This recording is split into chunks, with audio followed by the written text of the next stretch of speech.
konsumennya nih nyamperin, "Mas, ini kok pintunya nih miring, ini begini kok, ini begini, dirapin dong."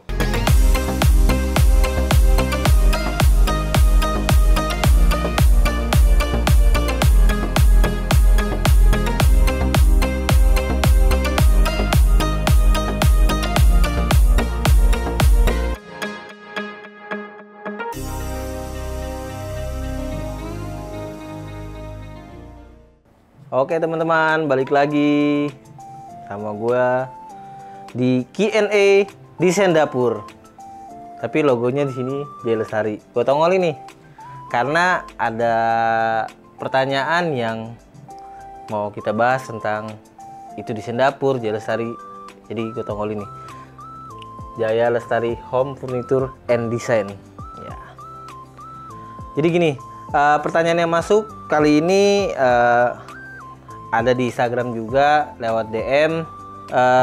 Kita mau sampein juga ke teman-teman nih, baik follower atau yang baru mengikuti desain dapur, boleh kasih komentar atau pertanyaan terkait tentang custom furniture atau apapun itu yang masih berhubungan dengan custom furniture ya.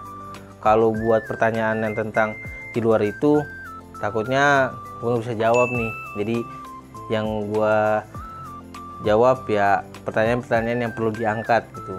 Jadi teman-teman silahkan aja, boleh kunjungin website kita www.desaindapur.id atau Instagramnya desaindapur, atau second akun kita Kitchen Set Tangerang Serpong, sama kita juga ada TikToknya Kitchen Set Bintaro, terus YouTube kita nih Desain Dapur ID.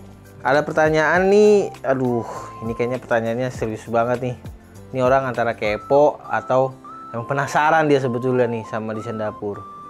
Oke, tapi nggak apa-apa, kita bacain ya. Min, sebenarnya siapa sih pemilik atau ownernya dari desain dapur Jaya Lestari? Waduh, rahasia nih sebetulnya. Rahasia tapi ya oke. Karena buat teman-teman follower desain dapur, kita bongkar rahasia ini. Penasaran? Sama, saya juga penasaran. Oke, kita jawab ya. Brand owner desain dapur atau Jaya Lestari Furniture, gua sendiri. Atau Angga lah. Yang teman-teman tahu di YouTube, gue ini sebagai project manager sebetulnya. Ya, bukan disembunyiin sih sebetulnya, tapi memang perlu waktu lah untuk menjelaskan siapa pemiliknya desain dapur gitu. Jadi di sini, jadi ini bukan rahasia lagi nih. Jadi ya udah ketahuan nih gitu kan. Kenapa sih alasannya gue selalu nggak mau disebut brand owner atau pemilik desain dapur? Karena pada dasarnya gue mau menjaga aja sih, menjaga trust antara konsumen atau klien desain dapur dengan pemilik atau gue gitu. Karena beberapa kesempatan juga kadang-kadang gue kan sering turun di lapangan, atau kadang kalau marketing nggak ke Uber lah untuk visit, ya mau nggak mau gue juga ikut visit gitu buat survei langsung gitu.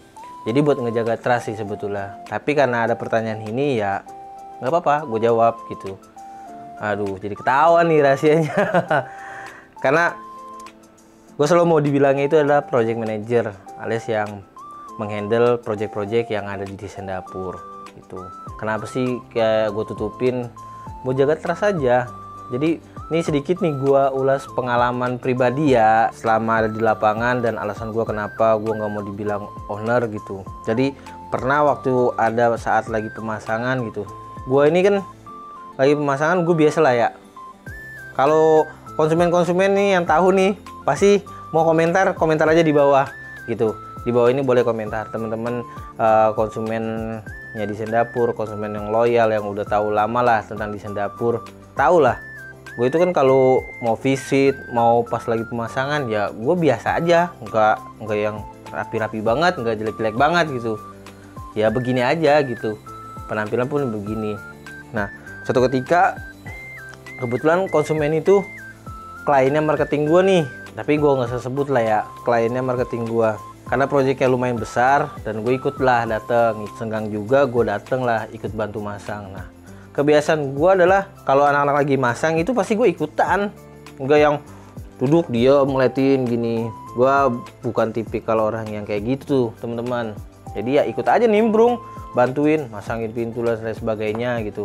Tahu banget lah, konsumen loyal kita pasti tahu gue tuh seperti itu kalau di lapangan. Jadi konsumen nih nggak tahu nih gue ini pemiliknya karena dia berhubungan langsungnya sama marketing gue gitu kan.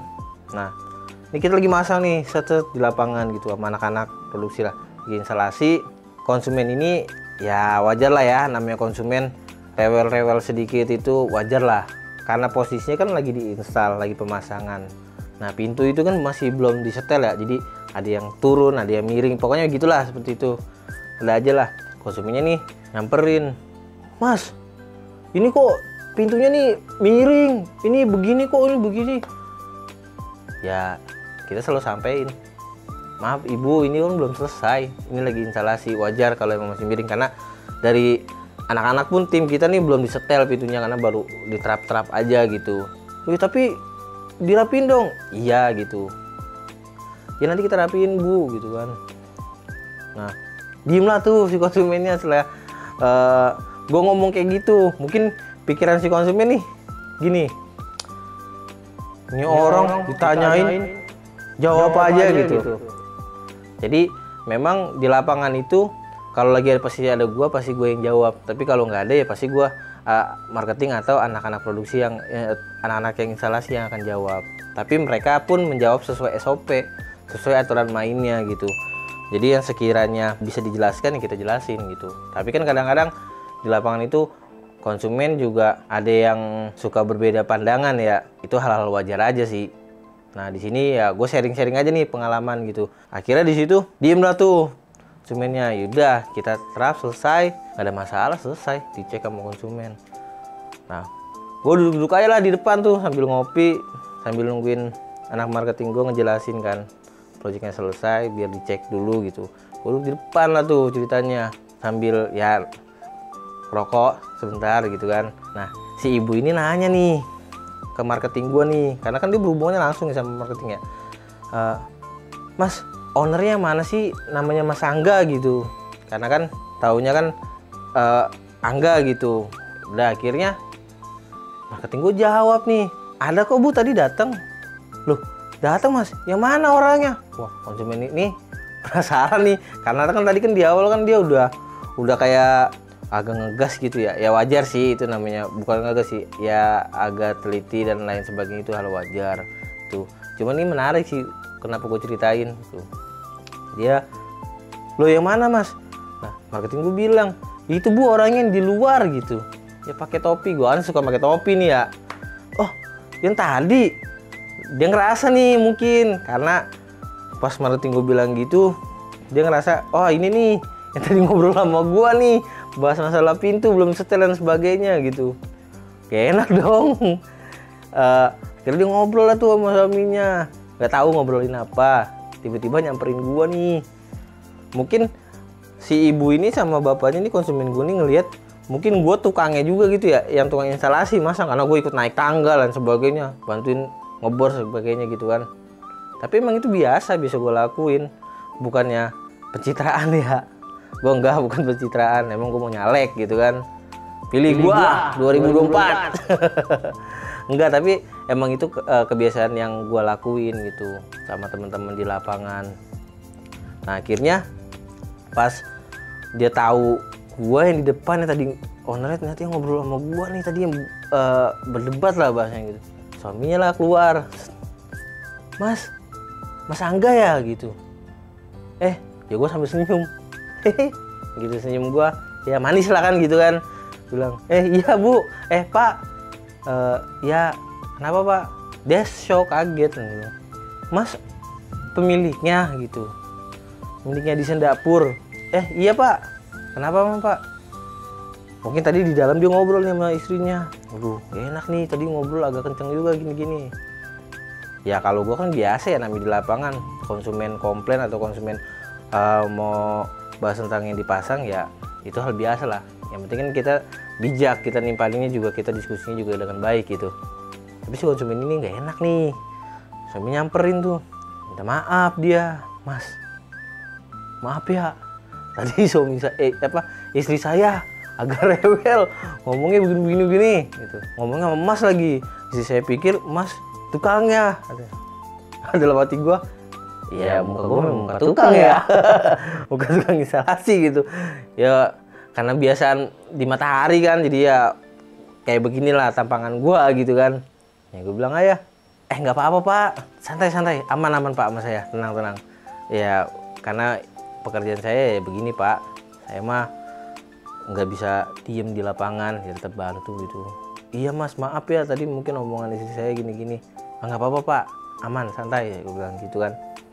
Akhirnya suasana jadi cair lagi, malah jadi enak. Wah, kita mau balik, anak-anak malah dikasih cungcungan. Tahu cungcungan nggak? Maksudnya dikasih tips lah, dikasih tips sama ibu bapaknya. Wah, anak-anak malah jadi seneng ya. Karena anak-anak jadi begini, Bos, besok-besok begitu aja Bos lagi. Wah, itulah cerita-cerita yang menurut gua lucu dan yang nggak bisa diduga-duga kalau di lapangan gitu.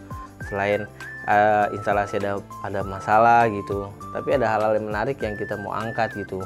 Mungkin ini cerita udah lama sih, sebetulnya udah lama dan gua nggak sebutin lah ya orangnya, tapi ini gua angkat karena kenapa dulu itu gua nggak mau terlalu kelihatan sebagai owner, yaitu gue ngejaga trust. Jadi biar kalau lagi masang ya biasa aja, kita sama konsumen diskusi ya have fun aja gitu. Mungkin kan ada stigma orang ya orang harus tahu lu pemiliknya gitu. Ya gue pribadi pun bilang akan ada waktunya lah gitu kan. Yang penting di sisi gue sama tim bekerja sesuai porsinya gitu. Anak-anak bekerja dengan maksimal, gue pun sebagai owner ya mengasih fasilitas yang baik juga buat anak-anak di workshop gitu. Jadi itu cerita-cerita yang menarik. Masih banyak sih sebetulnya cerita-cerita yang bisa dibilang nggak nyangka gitu, karena ada juga pengalaman yang kalau gua kan kadang-kadang kalau visit ya jarang pakai sepatu ya, pakai sandal jepit lah kadang-kadang, pakai celana pendek. Karena itu dari awal gua ngebangun ini pun, nge-branding ini pun gua nggak mau gini, nggak mau image gua itu wah harus terkesan lebih biar dilihat orang, harus terkesan enggak, semua sama aja. Yang gue mau tampilin adalah orang itu, si konsumen itu mau percaya sama desain dapur atau Jalestari ini karena karya-karyanya, bukan karena penampilan si pemiliknya, ownernya. Stigma itulah yang pengen gue rubah sebetulnya, biar orang itu nggak menganggap penampilan itu hal utama. Menurut gue saat ini nggak juga, banyak kok yang rapi, kemeja, dasi dan sebagainya. Nipu banyak. Jadi orang itu, kita balik deh, penampilan itu emang bisa nipu. Jadi kalau gue ya, karena dari dulu begini gue biasa dengan gaya gue seperti ini, gue biasa aja ketemu konsumen. Ya memang sih kadang-kadang mungkin sisi jeleknya adalah nggak menghargai konsumen gitu. Konsumen berpakaian rapi, ya gue sih berpakaian nggak jelek-jelek amat lah, seperti inilah biasa gitu. Cuma pernah lagi gue pikir itu apartemen biasa lah, gue dateng aja nih ya biasa, gue datang pakai celana kargo, kaos oblong cuma pakai panel, topi, botas tuh cuma sandal, salah gue sandal jepit, ini pakai sepatu gitu. Gue pikir apartemen biasa, gue dateng gitu kan, gue diliatin tuh dari pas ketemu gitu kan, duduk di lobi gitu apartemen, waduh ini apartemennya high class nih gitu. Tapi nggak apa-apa, gue balik lagi, percaya diri. Gue mau merubah stigma orang itu melihat dari, bukan dari pakaiannya, tapi dari karya-karyanya gitu. Jadi datang dia nih, kan gue bilang ya, Bu, gue WA tuh, Bu, gue saya di lobi ya gitu. Datanglah nyamperin sama suaminya. Ya namanya konsumen menengah ke atas ya, pakainya rapi dan sebagainya gitu. Pandangan pertamanya gue dilihat tuh dari ujung kaki sampai ujung kepala, gue diliatin gitu. Gue set ini, dia tanya lah, mungkin dalam hatinya ya ini bener bukan ya gitu. Tanya, Mas Angga katanya dari desain dapur. Iya Bu, betul. mungkin awal ada curiga gitu ya, tapi nggak apa-apa, itu balik lagi proses. Setelah gitu ya ketemu, kita visit dan lain sebagainya, jadi tetap intinya jadi. Berarti kan mungkin masih banyak yang orang mandang itu dari penampilan gitu, tapi nggak nutup kemungkinan juga, apalagi untuk saat ini orang udah tahu desain dapur J Lestari gitu, orang melihatnya adalah karyanya gitu, hasil pekerjaannya, jadi bukan soal cara berpakaian. Itu sih yang pengen diangkat. Dan bahkan setelah jadi kejadian itu, dari mulai apartemen sampai rumahnya kita yang garap. Wah, itulah rezeki ya, balik lagi ke rezeki. Rezeki itu benar tidak pernah tertukar itu.